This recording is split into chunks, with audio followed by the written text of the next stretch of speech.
നാടൻ കോഴിനൊരു കൂട്ടാൻ വെച്ചാലോ കെട്ടിയോ പറയണേ കോഴിനവിടെ വെച്ച ചിലക്കാതെ പെണ്ണുങ്ങൾ കോഴിനർത്ഥ ചരിത്രം ഇവിടെ ഇല്ലാന്ന്. ഞാൻ പറഞ്ഞ ആരെയാ പറഞ്ഞത് പെണ്ണുങ്ങൾ കോഴിനൊക്കെ അറക്കും, പക്ഷെ സംഘം അറക്കൂല, നിങ്ങൾ തന്നെ അറുത്തോളിയെന്ന് അങ്ങോട്ടുണ്ട് കൊടുത്ത്. അപ്പോൾ കെട്ടിയോ വൈക്ക് വാന്ന് പറഞ്ഞു. ഇതാക്കണ അങ്ങനെ അറുത്ത് അതിൻ്റെ തൊപ്പയൊക്കെ പറിച്ച് നന്നായി കഴുകി ഇറച്ചിയാക്കി ഇങ്ങോട്ട് തിന്നിട്ട് എൻ്റെ കെട്ടിയോന്.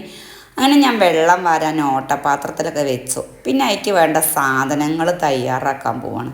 ഇതാണ് കേട്ടോ, ഈ പരുവത്തിലായി ആ കോഴി പടച്ച തമ്പുരാനേ. അപ്പം അതിക്ക് വേണ്ട മുളകും പൊടിയും മല്ലിപ്പൊടിയും ചിക്കൻ മസാലയും മഞ്ഞപ്പൊടിയൊക്കെ അങ്ങോട്ട് ഇട്ടാലോ. കുറച്ച് ഇറച്ചിയുള്ളേന്ന്. അപ്പം ഞാൻ 1 സ്പൂണ് മുളകും പൊടിയും 2 സ്പൂണ് മല്ലിപ്പൊടി ഇട്ടു കേട്ടോ. പിന്നെ 2 സ്പൂണ് ചിക്കൻ മസാല ഇട്ട് 1/2 ടീസ്പൂണ് മഞ്ഞൾപ്പൊടി ഇട്ട് നല്ലപോലെ ഉപ്പ് ഇട്ടിട്ടാണ്ട് തിരുമ്മിയാണ്ട് കൊടുക്കുക.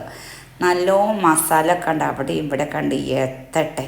അത് കഴിഞ്ഞ് അതിക്ക് വേണ്ട ഉള്ളിയും തക്കാളിയും വെളുത്തുള്ളിയും ഇഞ്ചിയും കറിവേപ്പിലും ഒക്കെ അങ്ങോട്ട് എടുത്തിട്ട് ഞാൻ ആദ്യം തന്നെ കറിവേപ്പില ഇങ്ങനെ നുള്ളിയിട്ടിട്ടോ. അതിന് ശേഷം തക്കാളി ഇഞ്ചിയും വെളുത്തുള്ളിയും പച്ചമുളകൊക്കെ ചിക്കനിലിട്ടിട്ട് നന്നാക്കി തിരുമ്മി അങ്ങോട്ട് കുഴച്ചിട്ടോ. ആവശ്യത്തിന് വെള്ളം ഒഴിച്ച് പാകാക്കി വെച്ചതിന് ശേഷം ഞാനൊരു മൺചട്ടിക്ക് മാറ്റിയിട്ടോ.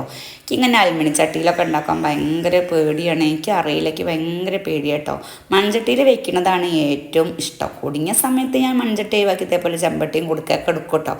അങ്ങനെ ഇതാക്കണം, എല്ലാം റെഡിയായി ഞാൻ അടുപ്പത്ത് വെക്കുകയാണ്. ഈ വീഡിയോ കണ്ടാണ്ട് കറിയും ചോദിച്ചാണ്ട് ഇങ്ങോട്ട് ആരും വരണ്ട കേട്ടോ. ഇത് 2 ദിവസം മുന്നുള്ള വീഡിയോ ആണ് കേട്ടോ. അപ്പോൾ ഇതാക്കണ് കറി റെഡി, നമുക്ക് ചോറിനും കൂട്ടി കഴിക്കുക വരി.